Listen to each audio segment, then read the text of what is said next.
Hello guys, അസ്സാം വലൈക്കും. Welcome back to my channel. ഇപ്പോൾ ഇതാണ് എല്ലാ സാധനങ്ങളും റെഡിയാക്കി വെച്ചിട്ടുണ്ട്.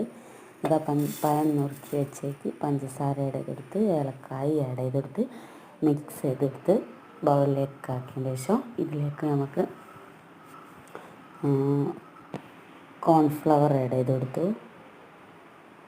പിന്നെ മൈദപ്പൊടിയും ചേർത്ത് കൊടുക്കണം. മൈദപ്പൊടിയും ചേർത്ത് നല്ലോണം മിക്സ് ചെയ്തതിന് ശേഷം ഈ പരുവത്തിലാക്കിയതിന് ശേഷം നമുക്ക് ഓണാക്കി ചട്ടി ചൂടായതിന് ശേഷം എണ്ണ ഒഴിച്ച് നമുക്ക് ഓരോ സ്പൂണ് നുള്ളി ഇട്ട് കൊടുക്കാം. ഓക്കെ,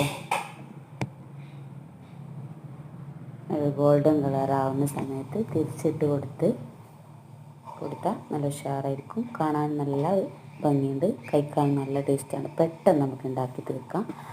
4 മണിക്കൊക്കെ എല്ലാവരും ട്രൈ ചെയ്ത് നോക്കുക. Okay, by.